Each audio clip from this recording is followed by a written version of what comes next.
Seorang laki-laki tampak gelisah menggigit jemari kukunya sambil menatap kernet bus yang ditumpanginya.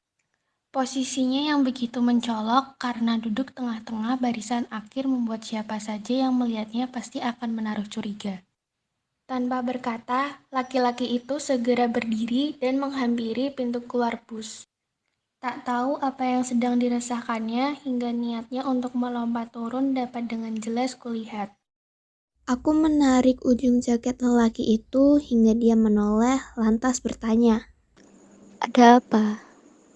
"Jika boleh tahu, mengapa Anda berdiri di depan saya dengan raut gelisah?" tanyaku. Dia segera bergeser menjauhi pintu keluar dan mengeluarkan sesuatu dari saku celananya. Aku ditinggal oleh bus yang seharusnya aku naiki. Namun karena ini pengalaman pertama bagiku naik kendaraan umum, jadi aku tidak tahu harus bagaimana. Ucapnya menyerahkan kartu aneh berisi profil serta alamat. Aku menerima kartu itu dan mengetikkan nomor telepon yang ada di dalamnya. Anda seharusnya menghubungi teman Anda atau paling tidak keluarga Anda untuk segera menjemput jika sudah seperti ini. Aku menasehatinya. Mari saya antar. Kebetulan saya juga akan menuju alamat yang sama. Kataku segera berdiri dan memanggil kernet untuk membayar ongkos. Bus berhenti di depan gerbang kompleks perumahan kelas menengah ke atas. Lokasi tempat tinggal di mana ayah dan ibuku menetap setelah ayah pensiun. Sekarang mereka hanya tinggal berdua karena aku dan kakak laki-laki sedang merantau untuk kuliah. Laki-laki itu tampak enggan untuk mengikutiku masuk. Ya bagaimanapun, kami kan memang orang asing yang baru saling mengenal, jadi sulit untuk langsung percaya. Tidak perlu khawatir, saya benar akan mengantarkan Anda sampai di alamat yang ada di kartu itu. Ucapku menatapnya sambil tersenyum kecil. Beruntung dia langsung menganggukkan kepalanya dan ikut berjalan di belakangku. Kami berjalan masuk ke dalam dan berjalan kaki untuk menuju rumah masing-masing. Karena kendaraan umum tidak diperbolehkan masuk, jadi kami hanya bisa berjalan kaki saja karena tidak memiliki kendaraan pribadi. Satpam sendiri tadi sebelum kami memasuki kompleks ini memeriksa identitas kami. Rumah 37. Jauh sekali. Tapi rumahku pun sama jauhnya karena nomor 38. Lirihku menarik koper dengan lesu. Ya, mau bagaimana lagi? Ayah dan ibu maunya tinggal di tengah-tengah. Aku bisa apa? Ah, jadi kita tetangga ya? Gumam laki-laki itu melirikku. Ya, seperti itulah. Ngomong-ngomong, kita belum berkenalan. Perkenalkan, nama saya Biana Lodi, dan Anda dapat memanggil saya Bia.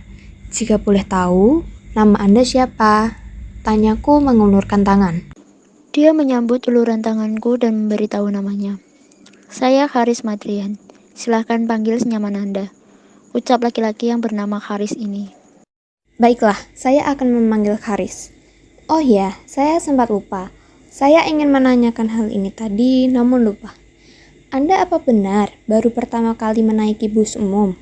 Saya ragu sekali. Bahkan, saya sempat berpikir Anda tidak memiliki uang untuk membayar. Makanya Anda seperti itu tadi. Ucapku diakhiri tawa kecil. Haris tampak diam. Dengan segera, aku meminta maaf karena takut menyinggung perasaannya. Maaf, saya tidak bermaksud mengejek. Saya tahu, hanya saja itu memang pengalaman pertama saya naik bus. Dan juga bus yang sudah ditentukan teman saya untuk dinaiki meninggalkan saya yang saat itu sedikit terlambat karena pergi ke toilet. Ujar Haris menjelaskan. Lagi pula, ini pengalaman pertama saya mengunjungi rumah ibu saya. Kalimat Haris kali ini membuatku bingung. Maksudnya, aku sepertinya terlalu penasaran dengan Haris, padahal kami baru saja bertemu. Lupakan, ralatku dengan cepat. Haris malah bercerita dengan santai kisahnya. Saat lahir, papa dan mama saya berpisah. Saya dibawa papa saya yang sangat menginginkan anak laki-laki. Sedangkan mama saya membawa saudari kembar saya bersamanya. Meskipun begitu, saya dan saudari saya sering berkontakan. Jadi saat itu tidak pernah ada sama sekali pertemuan antara kami. Dan lagi, papa saya itu sangat melarang saya berpergian seorang diri. apalagi dengan kendaraan umum. Jadi, karena itu, Anda tidak tahu memberhentikan bus? hehehe, kami tertawa bersama. Haris tampak sangat bahagia sekarang karena kami telah tiba di depan pintu rumah nomor 37. Tunggu saya dulu, saya takut salah rumah. Kalau salah, biar saya menumpang di rumah Anda. Ucap Haris setengah tertawa. Aku pun ikut tertawa karenanya. Saya serius loh. Terserah Anda saja. Aku pun duduk di kursi yang ada di teras rumah ini sambil menunggu pintu rumah itu terbuka. 30 detik berselang, pintu terbuka. Kak Karis akhirnya datang juga. Daniel bilang kakak nggak naik bus yang dibilangin. Kenapa? Aku tertinggal. Gimana? Sesuai dengan foto bukan wajahku. Ucap Haris pamer. Aku tidak tahu, laki-laki ini sangat percaya diri rupanya. Aku pun berdiri hendak pamit karena Karis memang berada di rumah yang tepat. Biarkan kedua pasang saudara itu saling sapa rindu dan sebagainya daripada aku jadi batu pajangan di tempat ini. Haris, sepertinya Anda tidak perlu menumpang di rumah saya. Jadi saya pamit undur diri. Selamat tinggal. Pamitku menarik koper dan segera menjauhi rumah ini. Karis mengucapkan terima kasih dan melambai padaku bersama saudaranya dan hanya kubalas dengan senyuman kecil. Senang bertemu Anda, Bia. Aneh, jika dia dilarang untuk pergi seorang diri, mengapa dia bisa pergi ke rumah ibunya sendirian dengan berbekal arahan dari teman dan kartu alamat rumah? Apa dia kabur? Kau ini Bia, terlalu mengurusi urusan orang. Sudahlah, lebih baik aku pulang sekarang. Meong. Seekor kucing. Mengapa seekor kucing mendekatiku? Aku berbalik dan melihat rumah Karis lagi. Karis, apakah ini kucing Anda? Tanyaku padanya. Benar, itu kucing kami, jawab saudari Karis.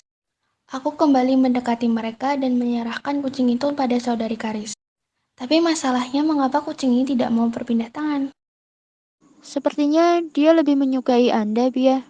Komentar Haris, saudarinya, mengangguk setuju. Aku sebenarnya cukup senang dengan kucing ini. Tapi tidak mungkin bukan aku mau bawanya pulang. Pemiliknya saja di hadapanku. Bawa saja dulu, nanti saya akan mengambilnya di rumah Anda. Benarkah? Tanyaku pada saudari Karis. Iya. Baiklah, terima kasih. Sampai bertemu lagi. Aku kemudian menjauhi mereka dengan tangan kanan menggendong kucing dan tangan yang lain menyeret koper. Samar-samar aku mendengar ucapan kedua saudari itu berkata, kucing dan seorang gadis bertopi hitam. Bagaimana menurutmu?